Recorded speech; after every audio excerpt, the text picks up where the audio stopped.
नमस्कार। क्यूज के इस ऑनलाइन प्लेटफॉर्म पर मैं आपका हार्दिक अभिनंदन और स्वागत करता हूँ। जैसे कि हमारी कक्षाएं चल रही हैं, उनको हम निरंतर बढ़ाते हुए आज एक नए टॉपिक के साथ में आपसे रूबरू हुए हैं। आज इस टॉपिक को अच्छी तरीके से हम अध्ययन करेंगे।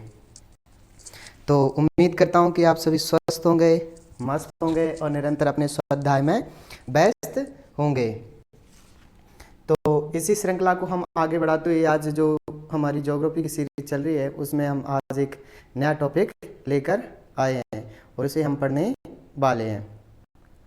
तो शुरुआत करते हैं हम इसी के साथ आज की कक्षा का।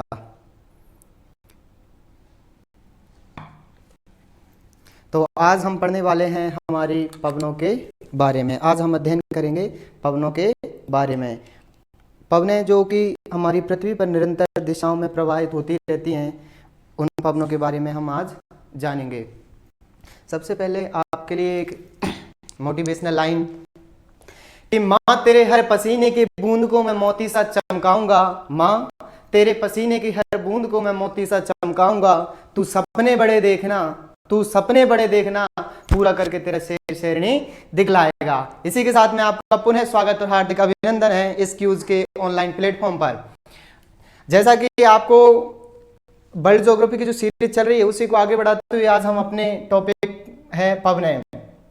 ये पवनें क्या होती हैं, उन पवनों के बारे में हम आज विस्तृत अध्ययन करेंगे। इससे के पहले की कक्षाएं हो चुकी हैं, उनको अगर आप देखना चाहते हो तो आप हमारे चैनल के लिंक में जाएं, वहां प्लेलिस्ट को देखें, वहां पर आपको सभी वीडियो उपलब्ध हो जाएंगी। आज हम पढ़ने वाले हैं पवनें। क्या? पवनें। अब पवनें क्या होती हैं हम जानते हैं कि जो हवाएं चलती हैं, जो हवाएं चलती हैं उनको हम क्या नाम देते हैं? उनको हम नाम देते हैं पवन का। जो हवाएं होती हैं उनको हम नाम देते हैं पवन का। अब पवनें भी कई प्रकार की होती हैं, एक तो विश्व स्तर पर चलने वाली, एक स्थानीय स्तर पर चलने वाली, और उसमें से कोई गर्म पवनें और ठंडी पवनें। आज हम इन सभी के बारे में विस्तृत अध्ययन करने वाले हैं। तो शुरुआत करते हैं आज की अपनी इस क्लास का। पवन यानी विंड्स, विंड्स का हम अध्ययन करेंगे। तो पवनें क्या होती हैं वो जानेंगे हम। सबसे पहले पवनों में हमें पढ़ना क्या है, तो पवनों में पढ़ना हमें पहले पवन क्या होती है, पवनों के संबंध में कोरियोलिस बल का क्या महत्व है, फेरेल का नियम क्या होता है, विश्व के दाब कटिबंध पढ़ेंगे हम। उसके बाद में पढ़ेंगे वैश्विक या ग्राह्य पवनें। वैश्विक या ग्राह्य पवनों में हम देखेंगे कि व्यापारिक पवनें क्या होती हैं, पछुआ पवनें क्या होती हैं और ध्रुवीय पवनें क्या होती हैं। उसके बाद में हम जानेंगे मौसमी पवनों के बारे में। मौसमी पवनें होती हैं जिनके अंदर जलीय पवनें पाई जाती हैं, स्थलीय पवनें, और पर्वत और घाटी समीर, इनके बारे में अध्ययन करेंगे। उसके बाद में जो स्थानीय पवनें बचती हैं उनमें गर्म और ठंडियों के बारे में भी हम जानेंगे। तो ये हमारा चार्ट है कि हमें कौन कौन से इसके अंदर टॉपिक पढ़ने हैं, जिसकी वजह से हम कोई भी टॉपिक को भूलें नहीं। इस वजह से इस चार्ट को बना लिया जाता है। तो पहले पढ़ेंगे हम पवनों के बारे में। ये पवनें क्या होती हैं? तो पवनें गैसों का क्षेत्रीय प्रवाह होता है जो कि उच्च दाब क्षेत्र से निम्न दाब क्षेत्र की ओर चलती रहती हैं। जो पवनें होती हैं, पवनें जैसे ये हमारी विंड्स हैं, क्या है? पवन है, पवन। अब पवनें क्या करती हैं? ये जैसे कि पवन, ये उच्च दाब क्षेत्र है, कौन सा है? उच्च दाब। तो पवनें हमेशा क्या करती हैं? उच्च दाब से निम्न दाब की ओर गमन करती हैं। जहां पर निम्न दाब होगा वहां के लिए क्या करेंगे? ये उच्च दाब से, जैसे ये हमारी पवन है, पवन कहां से चलेगी? उच्च दाब से निम्न दाब की ओर। अब यहाँ पर निम्न दाब बनने के कारण होता है एक तो तापीय कारण यानी टेम्परेचर, तापमान। तापमान कैसे? जैसे ये सूर्य है, सूर्य के ये वाले क्षेत्र में जब सूर्य सीधा चमकेगा तो यहाँ पर क्या होगा? तापमान अधिक हो जाएगा। जब ये तापमान अधिक हुआ तो क्या हुआ? तापमान अधिक होने के कारण जो यहाँ पर पहले से पवनें थी वो क्या करेंगी? ऊपर उठने लग जाएंगी। क्या करने लग जाएंगी? ऊपर उठने लग जाएंगी। तो यहाँ पर तो क्या बन जाएगा? यहाँ पर जो वाला क्षेत्र है यहाँ से पवनें ऊपर उठने लग जाएंगे। जब यहाँ से पवनें ऊपर उठेंगी तापमान की वजह से, तो यहाँ पर क्या हो जाएगा? निम्न दाब का क्षेत्र का निर्माण हो जाएगा। क्या बनेगा? निम्न निम्न दाब का क्षेत्र बन जाएगा। फिर अब ये जिस स्थिति में सूर्य की किरणें यहाँ नहीं आ रही, तो यहाँ पर जो पवनें होंगी तो ये क्या होगा, यहाँ पर उच्च वायु दाब पाया जाएगा। तो यहाँ से ये पवनें वापस किधर प्रस्थान करेंगी, निम्न दाब की ओर, क्योंकि यहाँ पर क्या है, उच्च वायु दाब। तो पवनें हमेशा उच्च वायु दाब से कहां चलती हैं, निम्न वायु दाब की ओर। निम्न वायु दाब किसकी वजह से बनता है, तापमान की वजह से। जब तापमान की अधिकता होगी तो क्या होता है, जब तापमान की अधिकता होगी तो क्या होगा, जब तापमान की अधिकता होगी तो जो पवनें हैं वो ऊपर उठेंगी और ऊपर उठ करके क्षैतिज प्रवाह में प्रारंभ हो जाएंगे। जब वहां पर पवनें नहीं बचेंगी, जैसे यहाँ पर पवनें नहीं है, तो यहाँ पे पवनें नहीं है, तो यहाँ पर ये पवनों को भरने के लिए ये जिस उच्च दाब वायु दाब क्षेत्र है, उच्च वायु दाब से निम्न दाब की ओर गमन करेंगी। पवनें गैसों का क्षैतिज प्रवाह है जो उच्च दाब क्षेत्र से निम्न दाब क्षेत्र की ओर जाता है। निम्न दाब क्षेत्र का निर्माण किस वजह से होता है, सूर्य के तापमान की वजह से। जब तापमान अधिक हो जाएगा तो क्या होगा, निम्न दाब क्षेत्र का निर्माण होगा, क्योंकि जो पवनें हैं वो क्या करेंगी, ऊपर उठने लग जाती हैं। तो ये हो गई हमारी पवनें, कि पवनें किसे कहते हैं। तो पवन गैसों का क्षैतिज प्रवाह है, पवन गैसों का क्षैतिज प्रवाह है जो उच्च दाब से निम्न दाब की ओर गमन करता है। ये विंड से हमारी यहाँ पर टेम्परेचर अधिक है या उच्च तापमान, उच्च वायु दाब,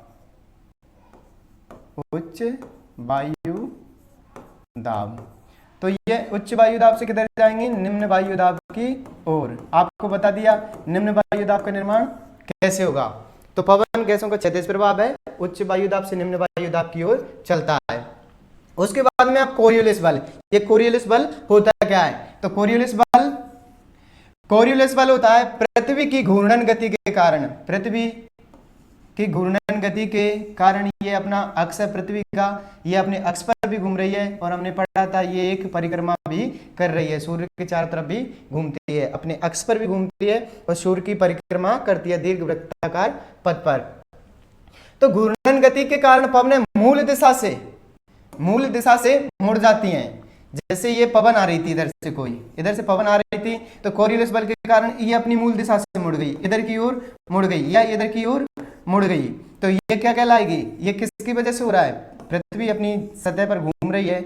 जैसे ये पवन इधर से आई, हमारे पश्चिम वाले क्षेत्र से आती है, पवन जैसे ही पश्चिम वाले क्षेत्र से आई तो ये इधर के लिए ओर मुड़ गई, उत्तर की ओर मुड़ गई, ये वाली दक्षिण की ओर मुड़ गई, ये हमारी पवन थी। तो ये अपनी मूल दिशा से मुड़ जाती है। तो इसके लिए कौन सा बल कारण काम करता है, कोरियोलिस बल। पृथ्वी पर जब हवाएं या पवनें चलती हैं तो वो घूर्णन गति के कारण अपनी मूल दिशा से मुड़ जाती हैं। वो मूल दिशा से मुड़ जाने की स्थिति क्या कहलाती है, कोरियोलिस बल कहलाती है। तो कोरियोलिस बल है भूमध्य रेखा से ध्रुवों की ओर जाने पर लगातार कोरियोलिस बल का मान बढ़ता है। जो हमारी पृथ्वी है, ये हमारी पृथ्वी है, पहले क्या कहता है, कोरियोलिस बल में घूर्णन गति के कारण क्या होता है, पवनों की दिशा अपने आप मुड़ जाती है। ये जैसे दक्षिणी गोलार्ध में आई तो ये इसकी दिशा मुड़ गई, यानी कि ये इनकी दिशा में परिवर्तन हो जाता है। पृथ्वी की घूर्णन गति के कारण क्या होता है, कोरियोलिस बल के कारण ये अपनी दिशा मूल दिशा से मुड़ जाती है। इनकी मूल दिशा क्या थी कि इनको पूर्व में जाना था, लेकिन चली किधर गई, उत्तर की ओर, और ये वाली दक्षिण की ओर। और आगे जो भूमध्य रेखा है, ये हमारी 0 डिग्री भूमध्य रेखा है, यहाँ पर से ऊपर जाते की ओर इनका जो प्रभाव है वो अधिक और बढ़ जाता है। जैसे यहाँ से आई तो यहाँ पे और अधिक मुड़ जाएगी, और ध्रुवों की ओर जाते हैं तो और अधिक मुड़ जाएगी। यानी कि भूमध्य रेखा से ध्रुवों की ओर जाने पर इनकी जो मुड़ने की गति है या जो कोरियोलिस बल का मान है वो हमेशा बढ़ता जाता है। तो याद रखना, भूमध्य रेखा से ध्रुवों की ओर जाने पर कोरियोलिस बल का मान बढ़ता है।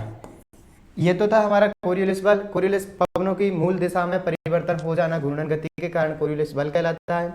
भूमध्य रेखा से ध्रुवों की ओर जाने पर ये जो कोरियोलिस बल है उसका मान अधिक लगता जाता है। तो ये तो था हमारा कोरियोलिस बल। उसके बाद में हमारा कोरिलेस के बाद में है हमारा फेरेल का नियम।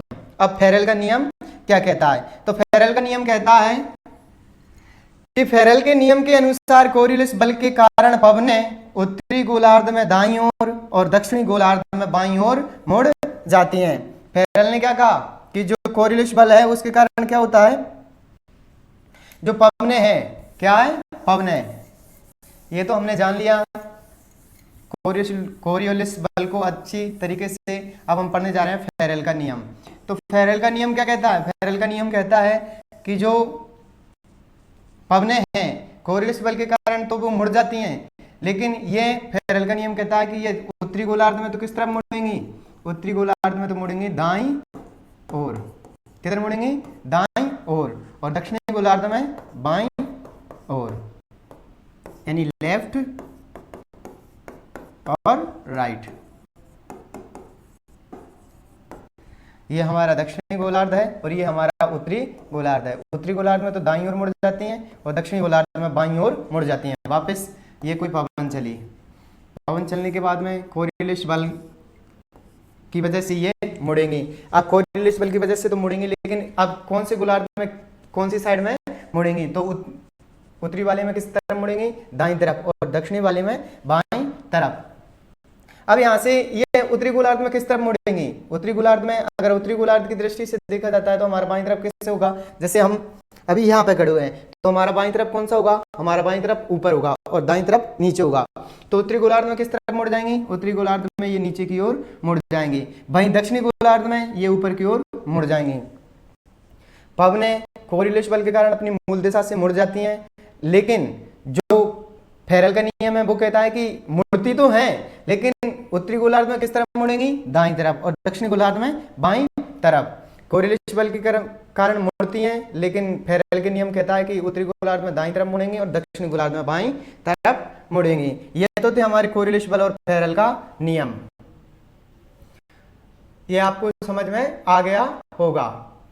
जैसे कोरियोलिस बल, कोरियोलिस बल से कोई पवनें आती हैं तो वो क्या करती हैं? अपनी मूल दिशा से मुड़ जाती हैं। क्या होता है? मूल दिशा से मुड़ जाती हैं। जैसे ये कोई पवन आई, मूल दिशा से मुड़ जाती हैं, और जब मूल दिशा से मुड़ती हैं तो इसमें फेरेल का नियम काम करता है। उत्तरी गोलार्ध में राइट साइड में और दक्षिणी गोलार्ध में लेफ्ट साइड में ये मुड़ जाती हैं। वही ये फेरेल का नियम था जो मुड़ने का था। आपको समझ में आ गया होगा पवनें, कोरियोलिस बल और फेरेल का नियम। आगे चलते हैं हम। उसके बाद में पढ़ा था हमने विश्व के दाब कटिबंध। विश्व के कौन कौन से दाब कटिबंध पाए जाते हैं? तो हमारे विश्व में हमें 7 दाब कटिबंध देखने को मिलते हैं। हमारे विश्व के अंदर हमें 7 दाब कटिबंध देखने को मिलते हैं। अब वो 7 दाब कटिबंध कौन कौन से, हम उनका अध्ययन करेंगे। तो पहला जो हमारा 0 डिग्री से 10 डिग्री, 0 डिग्री से 10 डिग्री उत्तर में और दक्षिण में, ये वाला जो क्षेत्र है 10 डिग्री उत्तर और 10 डिग्री दक्षिण, ये वाला जो क्षेत्र है वो कौन सा क्षेत्र है? ये उष्ण क्षेत्र है, उष्ण कटिबंध। ये कौन सा क्षेत्र कहलाता है? विषुवतीय निम्न दाब। विषुवतीय निम्न दाब। अब विषुवतीय निम्न दाब क्यों कहलाता है? क्योंकि यहाँ पर सूर्य सीधा चमकता है। वर्ष भर सर्वाधिक अगर कहीं चमकता है तो वो उत्तर में कर्क रेखा और दक्षिण में मकर रेखा, इन पर तो एक बार जाता है, लेकिन भूमध्य रेखा पर 2 बार सीधा चमकता है। और यहाँ से यहाँ तक आएगा तो भी प्रकाश पड़ेगा, यहाँ से यहाँ तक आएगा तो भी प्रकाश पड़ेगा, ऊपर जाएगा तो भी प्रकाश पड़ेगा, और यहाँ से नीचे आएगा तो भी प्रकाश पड़ेगा। आप इन गतिक के कारण में उसे देख सकते हैं। जो आपको महत्वपूर्ण तिथियां थी उनमें पिछली कक्षाओं में उसे अच्छे से समझा दिया है, तो आप वहां जाकर के आप इसे पुनः देख सकते हैं। तो 0 से 10 डिग्री का जो क्षेत्र है वो किस नाम से जाना जाता है? विषुवतीय निम्न दाब क्षेत्र से, क्योंकि यहाँ पर निम्न दाब पाया जाता है। आगे जो हमारा 23 डिग्री से 35 डिग्री का क्षेत्र है, 23.5 डिग्री से 35 डिग्री का क्षेत्र है, वो कौन सा है? उपोष्ण कटिबंध। अब उपोष्ण कटिबंध में ये तो हमारी कितनी थी? कितना? पहला दाब यानी पहला हमारे पास में क्या हो गया? दाब कटिबंध प्राप्त हो गया। दूसरा 23 डिग्री से 35 डिग्री, तो दोनों गोलार्धों में होगा। 23 डिग्री 23.5 डिग्री से 35 डिग्री, 23.5 डिग्री से 35 डिग्री, ये दोनों गोलार्ध में हमें देखने को मिलता है। तो दूसरी, अब इसमें क्या हुआ, इसमें तो दाब क्या था, निम्न दाब था, निम्न दाब था। अब यहां पर उच्च दाब पाया जाएगा, क्या पाया जाएगा, उच्च दाब। अब उसका कारण क्या है, इसका कारण तो है यहाँ पर निम्न दाब क्यों था, निम्न दाब था ताप के कारण, क्योंकि यहाँ पर तापमान अधिक होता है, इसकी वजह से क्या था, यहाँ पर निम्न दाब पाया जाता था। अब यहाँ गतिक कारण है, कौन सा कारण है, गतिक, गतिक मतलब गतियों का, जैसे कि यहाँ से पवनों का ऊपर की ओर उठ जाना, जब टेम्परेचर अधिक होगा तो यहाँ से जो पवनें उठ करके उपोष्ण वाले क्षेत्र में चली जाएंगे। तो ये वाला काम किसका कारण हो गया, गतिक का कारण। गतिक की वजह से कौन से, उपोष्ण कटिबंध उच्च दाब, यहाँ पर कौन सा हो जाएगा, उच्च दाब, यहाँ पे निम्न दाब। अब यहाँ पर क्या हुआ, उच्च दाब की तो उत्तरी गोलार्ध में 1 और दक्षिण गोलार्ध में 2, तो इस तरीके से हमारे पास में दाब के कितने कटिबंध प्राप्त हो गए, 1 2 3।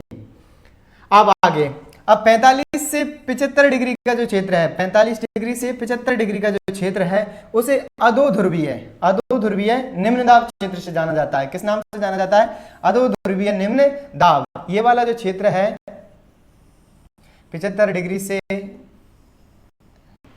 तो ये 45 डिग्री से जो 75 डिग्री का क्षेत्र है वो किस नाम से जाना जाता है, अधोध्रुवीय निम्न दाब के क्षेत्र के नाम से जाना जाता है, जो कि उत्तरी और दक्षिणी गोलार्ध दोनों में देखने को मिलता है। 45 डिग्री से 75 डिग्री के मध्य का जो क्षेत्र है किस नाम से जाना जाता है, अधोध्रुवीय निम्न दाब के नाम से जाना जाता है। अगर आपको ये थोड़ा से शब्द समझ नहीं आते हैं तो आप अपने मोबाइल की थोड़ी सी क्वालिटी बढ़ा कर देख सकते हैं। और ये अच्छे से लिख दिया मैंने, अधोध्रुवीय निम्न दाब क्षेत्र है, कौन सा है, अधोध्रुवीय निम्न दाब क्षेत्र। यह अधोध्रुवीय निम्न दाब क्षेत्र के नाम से जाना जाता है, कौन सा, 45 डिग्री से 75 डिग्री के मध्य वाला। अब इसका कारण कौन सा है, इसका हमने पढ़ लिया था गतिक कारण। इसका गतिक कारण क्यों था, क्योंकि यहाँ पर तापमान था, तापमान की वजह से जो हवाएं चलती हैं इधर आकर के उपोष्ण वाले क्षेत्र की ओर गति करती हैं। अब इसके पीछे इसका कारण है कि सर यहाँ तो चलो ठीक है, हमने मान लिया तापमान की वजह से यहाँ पर गतिक कारण हुआ। अब यहाँ पर कैसे हुआ, ये जो निम्न दाब का क्षेत्र है वो कैसे बना, तो ये बना इधर से गतिक कारण, क्योंकि जो ध्रुव होते हैं यहाँ पर बर्फ जमी हुई होती है, तो इस वजह से क्या होता है, यहाँ पर जो तापमान है वो उच्च पाया जाता है, टेम्परेचर है वो क्या होता है, उच्च पाया जाता है। तो इसकी वजह से जो निम्न दाब की ओर पवनें गमन करती हैं। वापस जो हमारा विषुवतीय क्षेत्र है 0 डिग्री से 10 डिग्री नॉर्थ में, 10 डिग्री साउथ में, वहाँ से तापमान की अधिकता के कारण पवनें उठती हैं और उपोष्ण क्षेत्र की ओर चलती हैं, और यहाँ से ही हो गया ये तापीय कारण। चलो तापीय कारण बाद में जान लेंगे, पहले हम अपने 7 कटिबंधों को अच्छे से जान लेते हैं। 0 डिग्री से 10 डिग्री नॉर्थ और 10 डिग्री साउथ का क्षेत्र किस नाम से जाना जाता है, विषुवतीय निम्न दाब के नाम से जाना जाता है। 0 से 10 की डिग्री के मध्य विषुवतीय निम्न दाब के क्षेत्र के नाम से जाना जाता है। 23.5 डिग्री से 35 डिग्री के मध्य का जो क्षेत्र है वो किस नाम से जाना जाता है, वो जाना जाता है उपोष्ण उच्च दाब क्षेत्र के नाम से। और जो हमारा उसके बाद में हम गए थे 45 डिग्री से 75 डिग्री के मध्य, कहाँ पर गए थे, 45 डिग्री से 75 डिग्री के मध्य, 45-75, ये वाला किस नाम से जाना जाता है, अधोध्रुवीय निम्न दाब के नाम से जाना जाता है। और लास्ट में हमारा ध्रुवीय उच्च दाब, कौन सा है, ध्रुवीय उच्च दाब, जो 75 से 90 के मध्य स्थित है। तो इतना आपको क्लियर हो गया होगा। ये हमारा कितना था, 23 से 35 डिग्री, और ये कितना था, 0 से 10 डिग्री। यह विषुवतीय निम्न दाब क्षेत्र के नाम से जाना जाता है। यह उपोष्ण के नाम से, यानी कि उपोष्ण उष्ण उच्च दाब के नाम से जाना जाता है। ये अधोध्रुवीय निम्न दाब के नाम से जाना जाता है, और ये उच्च दाब के नाम से जाना जाता है। यानी कि याद रखना, निम्न दाब, उच्च दाब, उच्च दाब, निम्न दाब, निम्न दाब, यानी कि निम्न दाब के बाद में उच्च दाब, उच्च दाब के बाद में पुनः निम्न दाब और फिर उच्च दाब। तो इस प्रकार ये हमारी 7 पेटियाँ बन जाती हैं। कौन कौन सी, पहली 1 2 3 4 5, और ऊपर वाली ये 75 से 90 वाली ध्रुवीय उच्च वायुदाब, ध्रुवीय उच्च वायुदाब पेटी के नाम से जानी जाती है। तो ये छठी और ये 7वीं। तो ये हमारी 7 पृथ्वी को 7 दाब कटिबंधों में बांटा गया है। अब पूछ लेते हैं इसके पीछे कारण है, यानी कि कितने तापीय कारण पाए जाते हैं। तो देखिए, गतिक कारण 1 2 3, 4। गतिक कारण कितने होते हैं? गतिक कारणों की वजह से 4। और तापीय कारक होता है 3। कितने होते हैं? 3। 1, 2, 3 याद रखना। जो हमारे ध्रुव हैं, दोनों ध्रुवों पर तापीय कारक पाया जाता है, और जो हमारा विषुवतीय वाला क्षेत्र है उसमें तापीय कारक पाया जाता है। यहाँ पर सूर्य अधिक चमकता है और यहाँ पर सूर्य नहीं चमकता है, इस वजह से जो उच्च दाब क्षेत्र हमें देखने को मिलता है। तो ये तो थी हमारी 7 दाब कटिबंध जो क्षेत्रों में पृथ्वी को बांटा गया है। एक बार पुनः रिकॉल कर देता हूँ मैं। 0 डिग्री से 10 डिग्री नॉर्थ, 10 डिग्री साउथ का क्षेत्र विषुवतीय है, निम्न वायु दाब के नाम से जाना जाता है। इसे उष्ण, क्योंकि यहाँ पर तापमान की अधिकता होती है, इस वजह से तापीय कारणों के कारण जो पवनें होती हैं वो उपोष्ण की ओर चली जाती हैं। उसके बाद में 23 डिग्री से 35 डिग्री, 35 डिग्री का निर्माण उपोष्ण कटिबंध उच्च दाब के नाम से होता है, क्योंकि ये पवनें यहाँ पर आकर के रुक जाती हैं। दोनों क्षेत्रों में सेम कंडीशन हमें देखने को मिलती है। इसका कारण है गतिक कारण।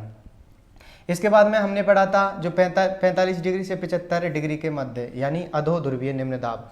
अधो ध्रुवीय निम्न दाब का बनने का कारण क्या है? क्योंकि जो हमारे ध्रुवीय क्षेत्र है वहाँ से पवनें किधर की ओर आती हैं? अधो ध्रुवीय की तरफ। तो यहाँ पर टेम्परेचर अधिक होता है, तापमान अधिक होता है, इस वजह से पवनें निम्न दाब की ओर गमन करती हैं। तो इसमें कौन सा कारण हुआ? तापीय कारक। यहाँ से कौन सा है? तापीय कारक। और ये किसकी वजह से गई? गतिक की वजह से। तो ये तो ये हमारी पृथ्वी को 7 दाब कटिबंधों में बांटा गया है। इसके बाद हम एक एक ताप कटिबंध को और अच्छे से पढ़ेंगे, जिसकी वजह से आपको ये बहुत ही आसानी से समझ में आ जाए। तो चलिए, विषुवतीय निम्न दाब क्षेत्र जो 0 डिग्री से लेकर के 10 डिग्री नॉर्थ और साउथ, उत्तरी और दक्षिणी दोनों गोलार्धों में स्थित होता है। भूमध्य रेखा से 10 डिग्री उत्तर व 10 डिग्री दक्षिण तक का क्षेत्र होता है। तापमान अधिक होने के कारण पवनें ऊपर उठ जाती हैं। तापमान अधिक होने के कारण क्या होता है? पवनें ऊपर उठ जाती हैं। यहाँ से जो पवनें हैं वो क्या करती हैं? ऊपर उठ जाती हैं, जिससे निम्न दाब क्षेत्र का निर्माण होता है। तो यहाँ पर टेम्परेचर जब अधिक हुआ तो जब यहाँ से ये पवनें थी और ये पवनें ऊपर की ओर उठ जाएंगी, तो यहाँ पर क्या हो जाएगा? यहाँ पर तो निम्न दाब का निर्माण हो जाएगा, निम्न दाब, और यहाँ पर उच्च दाब। यानी कि जब टेम्परेचर अधिक होगा तो टेम्परेचर अधिक यानी तापमान अधिकता के कारण पवनें ऊपर उठेंगी और ये किधर? उपोष्ण की तरफ प्रवाह हो जाएंगी। इसकी वजह से यहाँ पर तो निम्न दाब का निर्माण हो जाएगा और इधर उच्च दाब का निर्माण हो जाता है। इसके बाद कारण क्या है? तापमान की अधिकता। तापमान की अधिकता के कारण क्या हो जाता है? यहाँ से जो पवनें ऊपर की ओर उठ जाती हैं। ये तो थी विषुवतीय निम्न दाब क्षेत्र। अब इसमें एक क्वेश्चन और पूछा जाता है, डोलड्रम पेटी। कौन सी?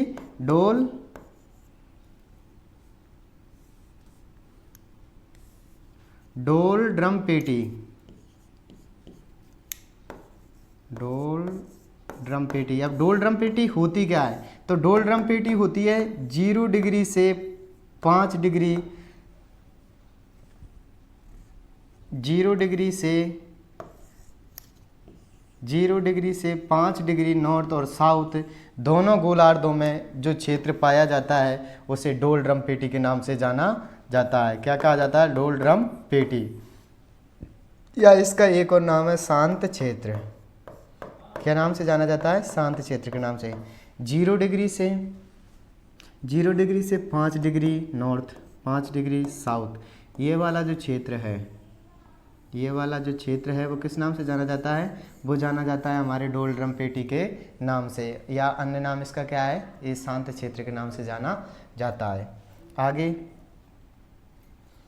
आगे डोलड्रम पेटी वही है कि 0 डिग्री से 5 डिग्री उत्तर, 5 डिग्री दक्षिण का क्षेत्र है, जिसे डोलड्रम के नाम से जाना जाता है। इसे शांत पवन क्षेत्र भी कहा जाता है। 0 डिग्री से 5 नॉर्थ, 5 डिग्री साउथ, तो ये वाला जो क्षेत्र है वो किस नाम से जाना जाता है? डोलड्रम पेटी के नाम से जाना जाता है, या इसका एक और अन्य नाम है शांत पेटी या शांत क्षेत्र, पेटी या क्षेत्र। तो ये तो थी हमारी डोलड्रम पेटी। उसके बाद में उपोष्ण कटिबंधीय उच्च दाब। उपोष्ण कटिबंधीय उच्च दाब ये 23.5 डिग्री से 35 डिग्री दोनों गोलार्धों में होता है। 23.5 डिग्री से 35 डिग्री दोनों गोलार्धों में होता है। आगे, इसका निर्माण विषुवतीय निम्न दाब क्षेत्र से उठने वाली पवनों का आर्द्रता युक्त व ठंडा होकर नीचे गिरने से होता है। जो विषुवतीय क्षेत्र से पवनें आई थी वो आर्द्रता युक्त होकर क्या करेंगी, यहाँ पर गिरने लग जाएंगी। इसकी वजह से क्या होगा, ये जो टेम्परेचर है वो उच्च दाब का निर्माण हो जाएगा, क्योंकि जब निम्न दाब से पवनें हैं वो उच्च दाब से वायु दाब की ओर तो चलती हैं, लेकिन जब यहाँ से जो पवनें हैं टेम्परेचर की अधिकता के कारण क्या हो जाएगा, ये ऊपर की ओर उठेंगी और ऊपर की ओर उठ करके कहाँ हो जाती हैं, उपोष्ण क्षेत्र में, उपोष्ण कटिबंध वायु दाब क्षेत्र में। इसका कारण क्या है, गतिक कारण, क्योंकि गतिक पवनों की गति के कारण ये क्या हो रहा है, इसका निर्माण हो रहा है। तो उपोष्ण कटिबंधीय उच्च दाब जो क्षेत्र है वो 23 डिग्री से 35 डिग्री के मध्य पाया जाता है। इसका निर्माण विषुवतीय रेखा से जो पवनें आर्द्रता युक्त होकर के यहाँ पर आकर जम जाती हैं या यहाँ पर आकर के आर्द्रता युक्त होकर ठंडी होकर नीचे गिरने लग जाती हैं, इसकी वजह से उपोष्ण कटिबंधीय उच्च दाब का निर्माण देखने को मिलता है। अब आगे ध्रुवीय, हम अधोध्रुवीय को थोड़ी देर बाद पढ़ेंगे क्योंकि उसके पीछे कारण है। जो अधोध्रुवीय उच्च दाब कटिबंध है ये 75 डिग्री से 90 डिग्री दोनों गोलार्धों में 75 डिग्री से 90 डिग्री दोनों गोलार्धों में देखने को मिलता है, नॉर्थ और साउथ में पाया जाता है। कारण तापमान कम होने के कारण यहाँ पर जो तापमान है ये हमारा सूर्य है, सर्वाधिक यहाँ चमकता है, और ये हमारी कर्क रेखा, ये मकर रेखा, तो इन दोनों के बीच में सूर्य सर्वाधिक कर्क रेखा से मकर रेखा तक का क्षेत्र कवर करता है। तो इसकी वजह से यहाँ पर प्रकाश बहुत कम पाया जाता है या बहुत ही निम्न अवस्था में देखने को मिलता है। तो यहाँ पर तापमान कम होने के कारण क्या हो जाता है, तापमान कम होने के कारण यहाँ पर उच्च दाब का निर्माण हो जाता है। यहाँ पर किसके कारण क्या पूछा जाता है, तापीय कारक। तापीय कारक, पहला क्वेश्चन, पृथ्वी पर कितने दाब कटिबंध पाए जाते हैं, तो कितने पाए जाते हैं, हमारे 7 दाब कटिबंध पाए जाते हैं। डोलड्रम पेटी क्या है, 0 डिग्री से 5 डिग्री के मध्य का जो क्षेत्र है डोलड्रम पेटी के नाम से जाना जाता है, जैसे शांत घाटी क्षेत्र के नाम से भी जाना जाता है। दूसरा पूछा जाता है जो हमारा विषुवतीय निम्न दाब क्षेत्र है वो किन अक्षांशों के मध्य स्थित है, तो 0 डिग्री से 10 डिग्री नॉर्थ 10 डिग्री साउथ दोनों के मध्य स्थित है। इसके बाद में हमसे पूछा जाता है उपोष्ण उच्च वायु दाब किन क्षेत्रों के मध्य स्थित है, तो वो 23.5 डिग्री से 35 डिग्री के मध्य स्थित है, उत्तरी गोलार्ध में भी और दक्षिणी गोलार्ध में भी। उसके बाद में 45 डिग्री से 75 डिग्री का जो क्षेत्र है वो किस नाम से जाना जाता है, अधोध्रुवीय निम्न दाब के नाम से जाना जाता है, जो उत्तरी गोलार्ध में भी है और दक्षिणी गोलार्ध में भी है। उसके बाद में 75 डिग्री से 90 डिग्री का जो क्षेत्र है वो ध्रुवीय उच्च वायु दाब के नाम से जाना जाता है, जो उत्तरी गोलार्ध में भी और दक्षिणी गोलार्ध में भी है। इसके बनने का कारण था तापीय, इसके बनने का कारण था तापीय। तो ये 3 तो तापीय पेटियां पाई जाती हैं और 4 गतिक कारणों की वजह से। अधोध्रुवीय गतिक कारणों की वजह से, विषुवतीय किसकी वजह से मिलती है हमें, ताप की वजह से, लेकिन जो अधोध्रुवीय उत्तर वाली और अधोध्रुवीय दक्षिण वाली दोनों गतिक कारणों की वजह से। उसके बाद में उपोष्ण वायु दाब वाला जो क्षेत्र है वो भी किसकी वजह से बनता है, गतिक कारणों की वजह से देखने को मिलता है। अभी तक जो हमने पढ़ा था तो समझ में आ गया। ध्रुवीय उच्च दाब कटिबंध 75 डिग्री से 90 डिग्री दोनों गोलार्धों में पाया जाता है, उत्तर और दक्षिण। यहाँ पर क्या होता है, तापमान कम होने के कारण यहाँ पर उच्च दाब का निर्माण होता है और तापीय कमी इसका कारण है। आगे है अधोध्रुवीय निम्न दाब। ये तो हमने ध्रुवीय पढ़ दिया था अभी, अब अधोध्रुवीय निम्न दाब क्षेत्र 45 डिग्री से 65 दोनों गोलार्धों में पाया जाता है। इसका निर्माण ध्रुवीय उच्च दाब व उपोष्ण कटिबंध की पवनों से होता है। यहाँ से ध्रुवों की तरफ से भी आएंगी और उपोष्ण कटिबंध की तरफ से भी पवनें आएंगी, इस वजह से इस क्षेत्र का निर्माण होता है। तो अधोध्रुवीय क्षेत्र 45 डिग्री से 65 डिग्री के मध्य का क्षेत्र, 45 डिग्री से 65 डिग्री के मध्य का क्षेत्र होता है। इसका कारण क्या है, गतिक कारण है। किसकी वजह से हो रहा है, गतिक कारणों की वजह से। तो अधोध्रुवीय समझ आ गया होगा, 45 डिग्री से 65 डिग्री के मध्य अधोध्रुवीय क्षेत्र देखने को मिलता है, जो कि उत्तरी और दक्षिणी गोलार्ध दोनों में स्थित है। इसके बाद में है वैश्विक पवनें। उससे पहले हम कुछ और पढ़ लेते हैं। ये तो था हमारे अधो ध्रुवीय निम्न दाब क्षेत्र तक का क्षेत्र, जो हमारी 7 वायु दाब पेटियां थी उनके बारे में अध्ययन किया था। अब हम उनका पुनः रिकॉल कर लेते हैं। अगर इस बीच तुम्हें कुछ समझ नहीं आया हो तो उन्हें एक साथ आप पढ़ सकते हो। तो ये हमारी पृथ्वी, ठीक है, थोड़ी सी इधर से सही नहीं बनी पर समझ आ जाएगा। सही है ही नहीं। यहाँ से बनाते हैं हम हमारी पृथ्वी को। ये हमारी पृथ्वी है। क्या है? पृथ्वी।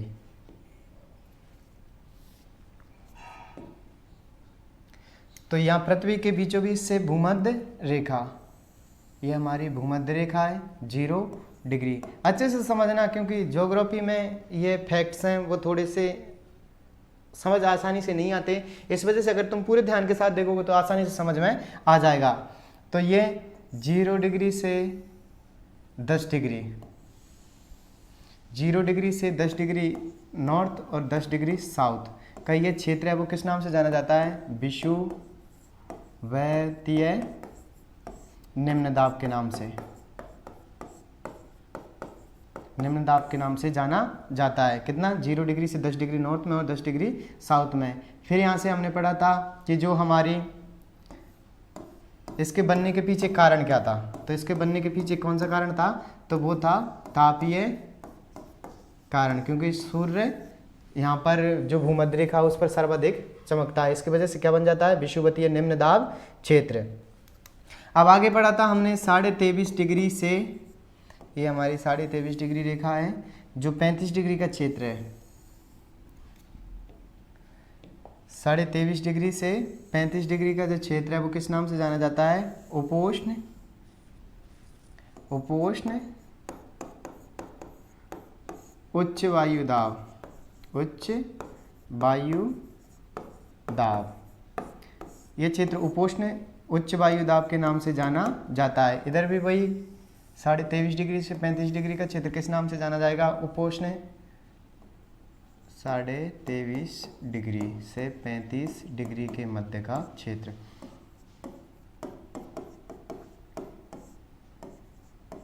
उच्च वायु दाब, ये उच्च वायु दाब के नाम से जाना जाएगा। अब हमारे पास में कितनी पेटियां हो गई? 3। कितनी हो गई? 3। अब हमारा आगे चलते हैं। तो आगे चलते हैं हम सबसे पहले ध्रुवों की तरफ, यानी 75 डिग्री से 90 डिग्री का क्षेत्र। 75 डिग्री से 90 डिग्री का क्षेत्र है, उसे किस नाम से जानते हैं हम? ध्रुवीय उच्च वायु दाब, ध्रुवीय उच्च वायु दाब, इसके नाम से हम इसे जानते हैं। ये दोनों गोलार्धों में 75 से 90 तक जो क्षेत्र है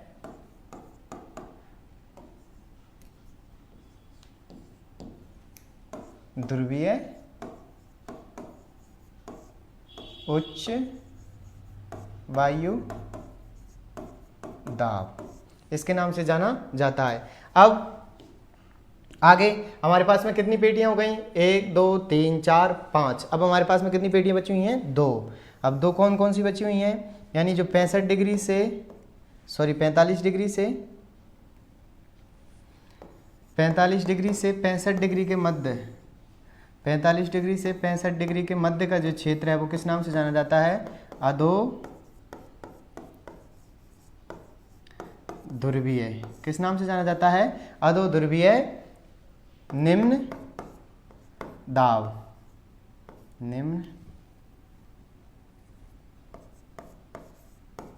निम्न दाब के नाम से। ये दोनों गोलार्धों में मिलता है। 45 डिग्री से इधर भी 65 डिग्री के मध्य, 45 डिग्री से 65 डिग्री के मध्य का जो क्षेत्र है वो अधो ध्रुवीय है।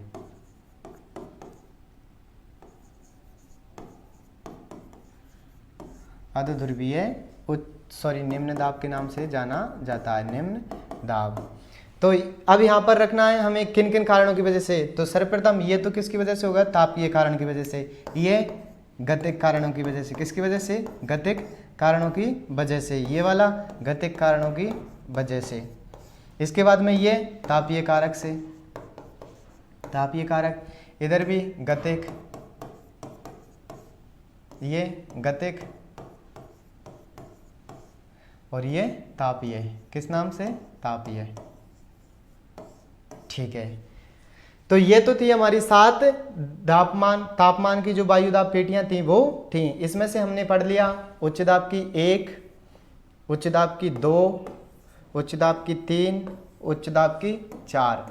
उच्च दाब की कितनी थी? उच्च दाब की 4 और निम्न दाब की 3। 3 कौन कौन सी थी? विषुवतीय, निम्न दाब। क्योंकि यहाँ पर एक ही पेटी मिलती है, इस वजह से ये 3 पेटियाँ होती हैं। फिर हमने पढ़ा था 0 डिग्री से 5 डिग्री साउथ, 0 डिग्री से 5 डिग्री नॉर्थ का जो क्षेत्र है वो डोल ड्रम पेटी के नाम से जाना जाता है। वो किस नाम से जाना जाता है? डोल ड्रम पेटी के नाम से जाना जाता है, यानी शांत क्षेत्र भी उसे कहा जाता है। अब एक और जो पवनें होती हैं, अब उनके बारे में अध्ययन करेंगे कि किस क्षेत्र में कौन सी पवन देखने को मिलती है। तो चलिए शुरुआत करते हैं हम वैश्विक पवनों को पढ़ने की। ये वैश्विक पवनें क्या होती हैं?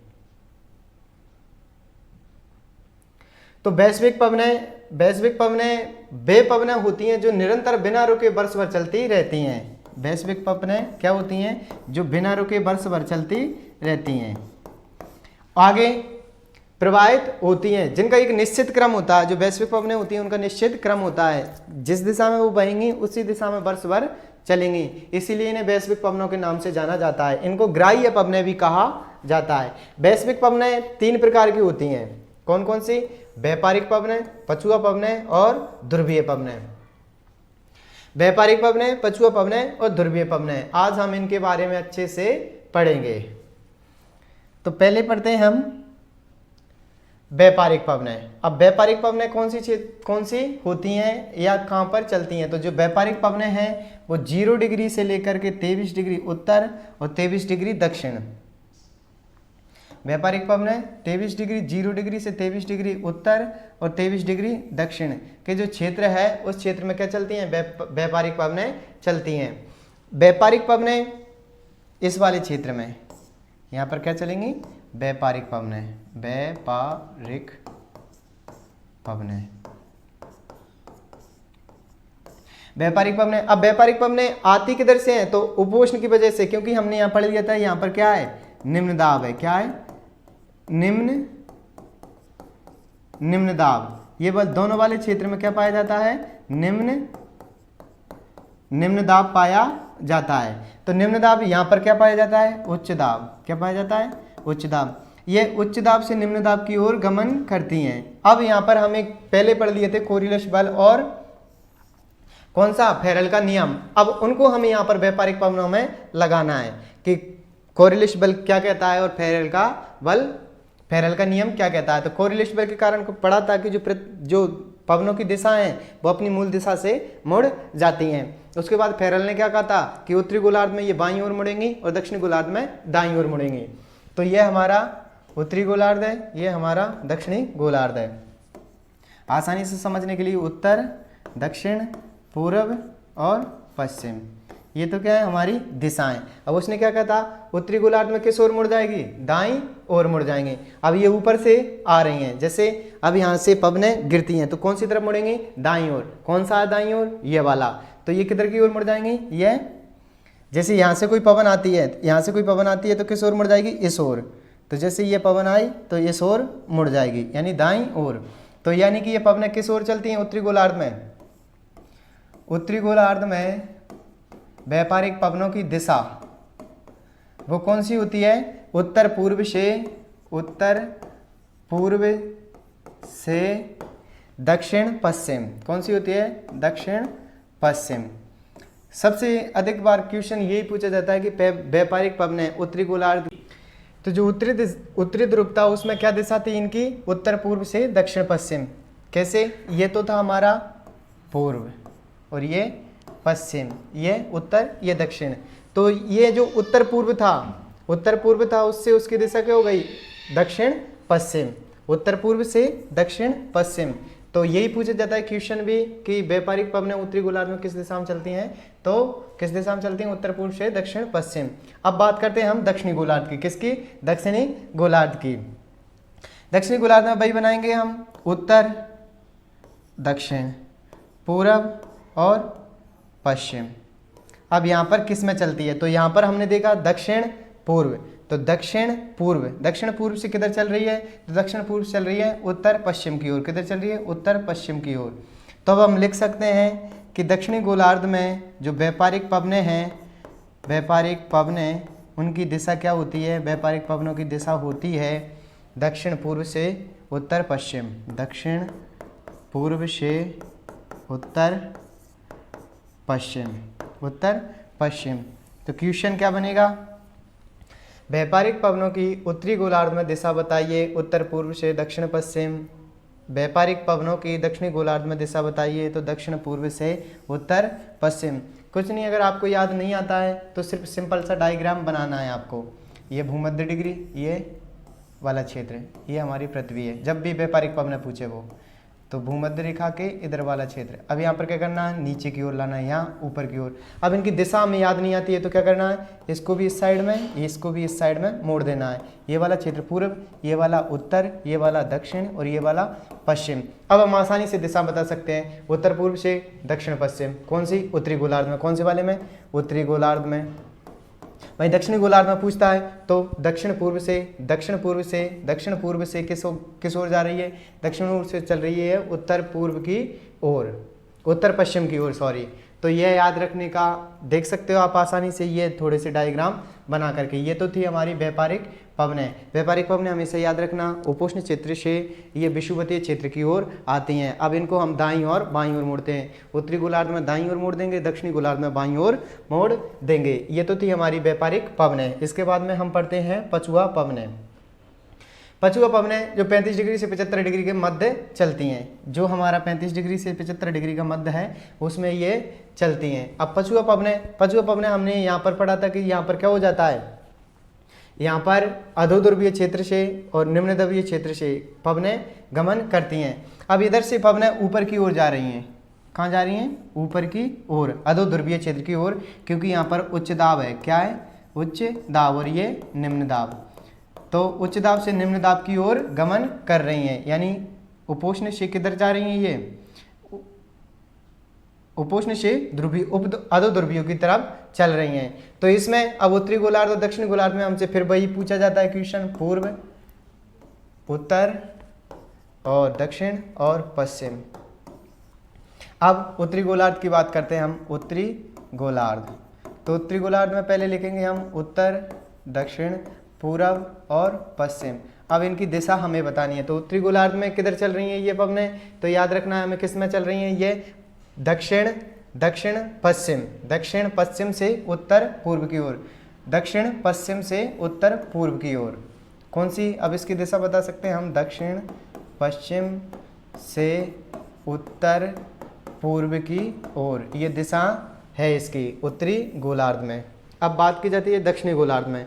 तो दक्षिणी गोलार्ध में वही याद रखना है हमें, क्या याद रखना है कि उत्तर पश्चिम, याद रखें, ये डायग्राम बनाया, नॉर्थ साउथ ईस्ट वेस्ट, ठीक है। तो इसमें याद रखना है हमें, क्या याद रखना है कि उत्तर पश्चिम से किधर चल रही है, ये हमारे पूर्व दक्षिण पूर्व की ओर। किस ओर चल रही है, दक्षिण पूर्व की ओर। तो बता सकते हैं हम दक्षिणी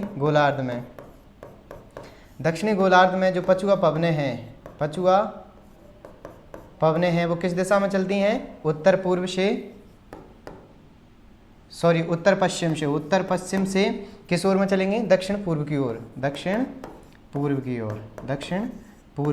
ओर ये दिशा रहती है। अब ये पछुआ पवनें क्यों होती हैं, क्योंकि ये कैसा लग रहा है, यहाँ पर देखने पर ऐसा लग रहा है जैसे ये पश्चिम की ओर से आ रही हूँ, जबकि यहाँ से दक्षिण की ओर से जा रही हैं। लेकिन यहाँ से कोरिलेश बल के कारण इतनी मुड़ जाती हैं। ये हमने पढ़ा था, कोरिलेश बल ध्रुवों की ओर जाने पर हमेशा इसका बल हमेशा बढ़ता जाता है। तो ये ऐसा लगता है जैसे पश्चिम से आते हुए दिखाई प्रतीत होती हैं। अब ये हमारा पश्चिम है तो ऐसा लगेगा हमें कि जैसे ये पश्चिम से आ रही हो, क्या आ रही हो, पश्चिम दिशा से आ रही हो, इसलिए इसे पछुआ पवनों का नाम दिया जाता है। यहाँ से एक और बहुत अच्छा क्वेश्चन पूछा जाता है कि गरजता 40 क्या है, चीखता 60 क्या है, प्रचंड 50 क्या है। तो ये हमारी पृथ्वी है, ये भूमध्य रेखा है, ये 40 degree 50 degree 60 degree, 40 degree 50 degree 50 degree और 60 डिग्री। इसको गरजता 40 के नाम से, प्रचंड 50 के नाम से और चीखता 60 के नाम से जाना जाता है।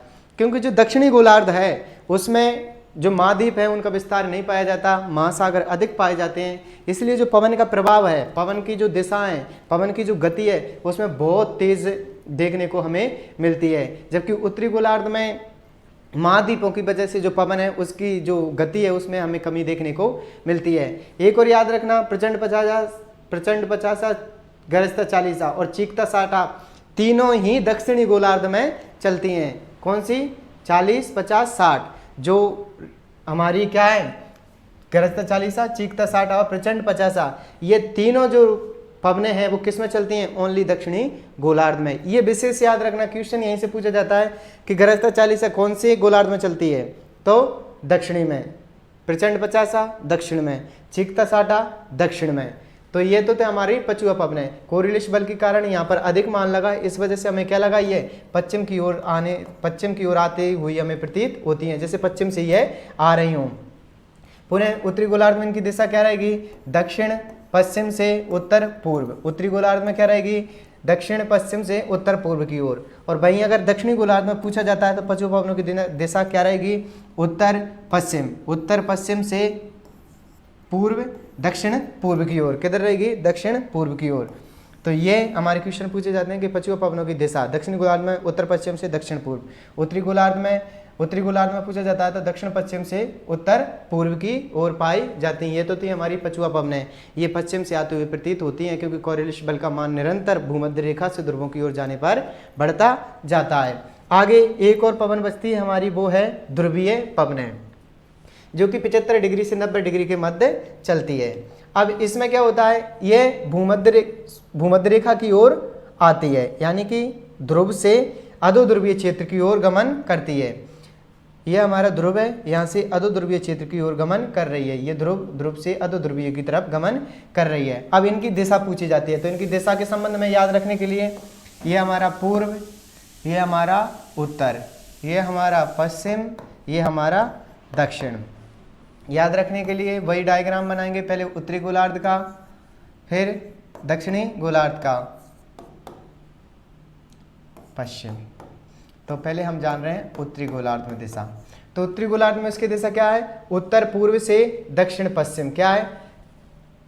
यहां से ये इधर की ओर आ रही है, यानी कि उत्तर पूर्व से दक्षिण पश्चिम की ओर, उत्तर पूर्व से दक्षिण पश्चिम की ओर। बिल्कुल व्यापारिक पवनों का सेम डायग्राम बन जाएगा उत्तरी गोलार्ध में। अब दक्षिणी गोलार्ध में, अब दक्षिणी गोलार्ध में क्या होगा? दक्षिणी गोलार्ध में उत्तर, दक्षिण, पूर्व और पश्चिम। यहाँ पर कैसे चलेगी?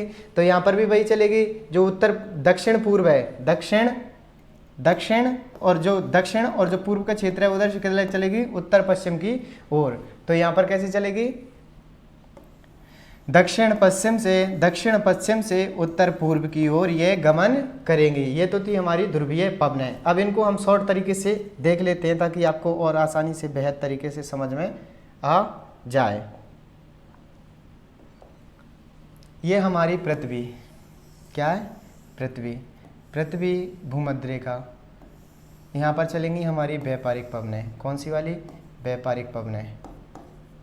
इधर लिख देते हैं जो आपको और आसानी होगी। व्यापारिक पवनें, याद रखना व्यापारिक पवनें, ये इनकी दिशा इस तरफ मुड़ जाती हैं। ठीक है। इसके बाद में हमने पढ़ा था पछुआ पवनों को। किसको? पछुआ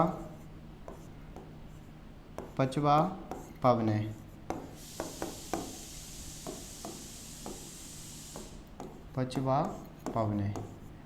अब इनको हमने पढ़ा था, ये ध्रुवों की ओर जा रही हैं। अब इसमें क्या होता है? इसमें तो इस साइड में मुड़ रही थी, इसमें किस साइड में मुड़ेंगी? इसके बाद में ये हमारी नीचे की ओर, ऊपर की ओर जाती है, तो इस साइड में ये मुड़ जाती हैं। किस साइड में मुड़ जाती हैं? इस साइड में। अब आगे हमारे ध्रुवों से, ध्रुव से लेकर के अधो ध्रुव की ओर पवनें गमन करती हैं। अब ये किस साइड में मुड़ जाएंगी? ये इसके सेम जो हमारी व्यापारिक पवनें थी उसकी दिशा में ये मुड़ जाएंगी। तो ये समझ में आया होगा कि जो हमारी व्यापारिक पवनें, पछुआ पवनें और तीसरी हमारी ध्रुवीय पवनें,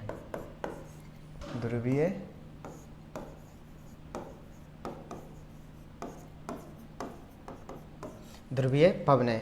यहाँ पर ये हमारा पूर्व, ये हमारा पश्चिम, ये हमारा उत्तर, ये हमारा दक्षिण।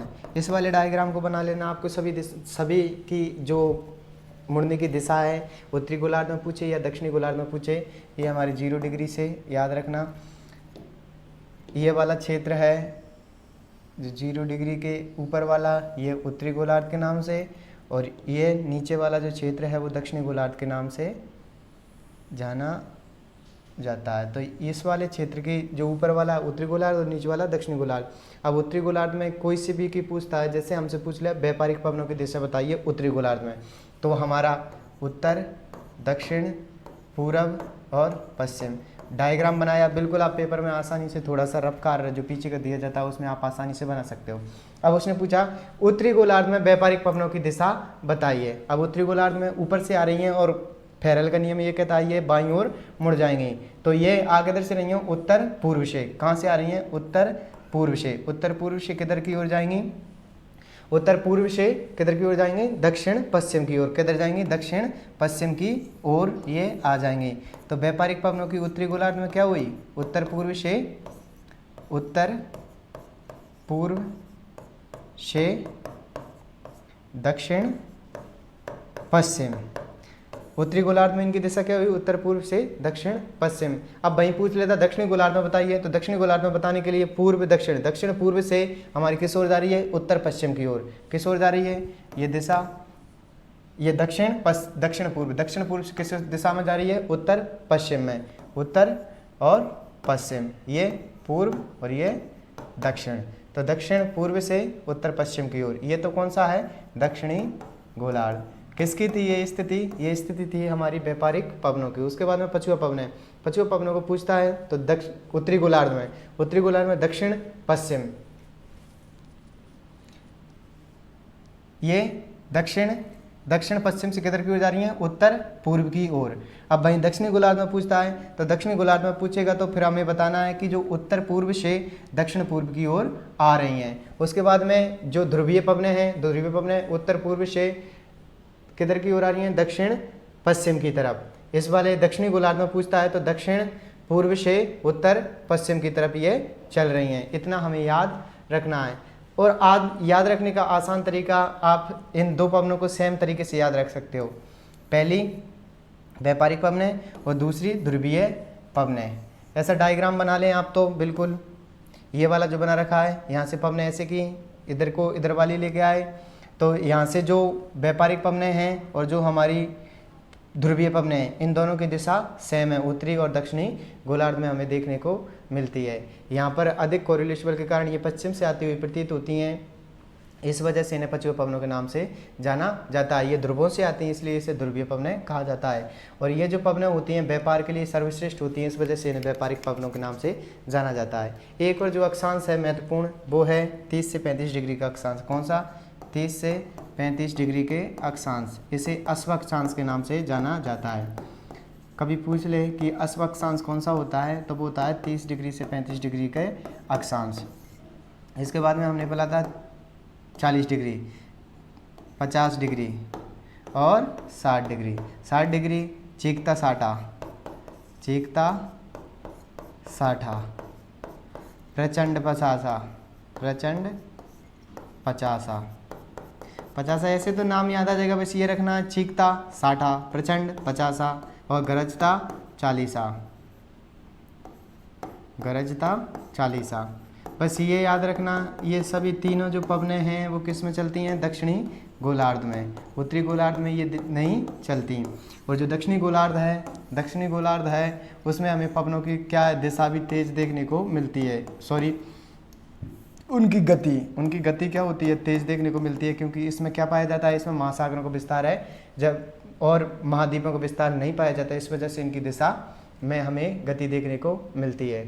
ये तो थी हमारी आज की क्लास।